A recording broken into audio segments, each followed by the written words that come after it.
The coolest thing about St. Augustine University showing up to the start line should be the fact that they accomplished their goals and they set out to create something that didn't exist before. And I think by starting that race, it's a very, very clear win just even being there.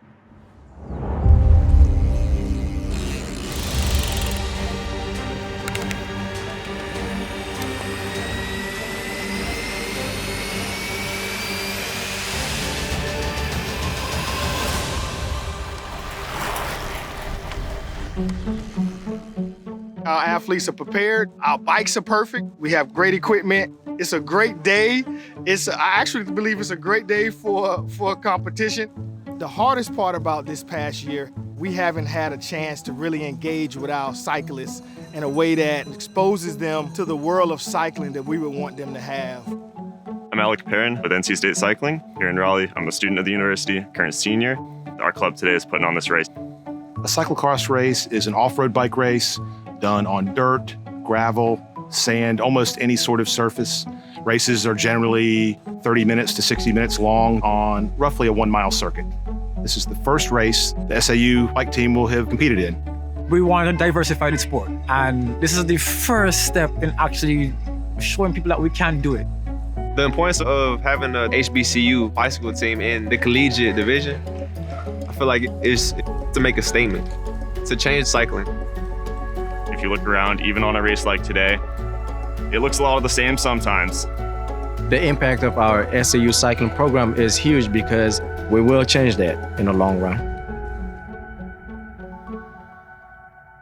What's happening with St. Augustine is important because somebody has to take that first step and show other people that it's possible. And sports history is full of examples of people who kicked that door down for women, for Black people. In every case, you need those pioneers to show people that that particular activity is open for inclusion. I did the Harlem Crit in New York, rode into this group of people that were people of color. I've never seen that reaction at any race I had gone to.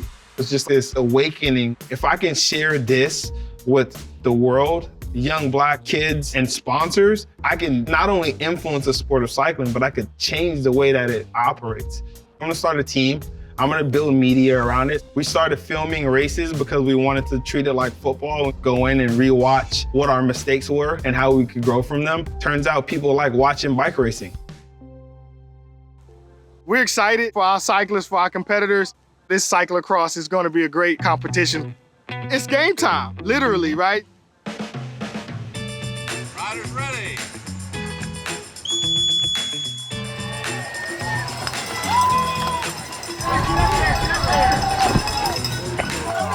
Just like any aspect of society, it is richer, it is fuller, and it is better when we can all enjoy the equal benefits and privileges of that activity.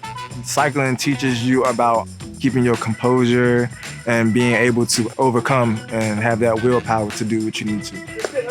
You switch gears to ride up a hill, same way you have to switch gears in life, persevering. As a Black person, I'm always rooting for everybody Black. We bring a lot of swag, we make things dope. When you get Black folks involved, the possibilities are endless. Finish it strong. I first heard about the St. Augustine's team from a colleague of mine here at CSUN. He had seen the video, forwarded it to me. I was really inspired and said, we should do something like that here at Cal State University Northridge. Everyone needs to see themselves in the possibility of the human condition, the possibility to explore themselves, the possibility to compete, the possibility to be at peace. That doesn't mean at this HBCU that is so steep in history that you're forgetting about the past. It doesn't mean we forget about all that Major Taylor had to go through. It means we're building upon that past. We can do this together, and bikes have that power. Let's go, FINOTE. Get there. Cycling is such a social sport, just a great way to get to know somebody who's different than you through a shared common interest, cycling. The St. Augustine team are the mentors for the future. They're the ones who are going to get more kids on bikes in their communities. The ripple effect that this is going to have, and frankly is already having, is huge. That team getting a platform and people paying attention to it is like one piece of a larger puzzle where people who weren't part of the culture just a few years ago are being welcomed into it. The sky's the limit. In 5 years, and we'll just have a more diverse community, which is incredible. In a perfect world, we might have 20 or 30 full-blown HBCU cycling programs throughout the country. If we can hit that target, you'll end up seeing a population of racers that truly represents the population as a whole. I don't think we are dependent on white folks for that to happen, but it will happen faster. It will be more sustainable if we're in this together. Everybody should have access and be able to do this. There shouldn't be limitations to who can ride. There's no reason for me to say, oh, I'm a black guy who rides bikes. No, I'm a guy who rides bikes and I enjoy it and I love it. It's a global experience. It connects us all. To celebrate the race of the collegiate men, we are from SAU, JOSUÉ, ORTIZ-FLOREZ. 18 months ago, we were this sleepy little club using hand-me-down bikes that some crazy professor over in the business school was spearheading. And in first place, TERRIC Buchanan.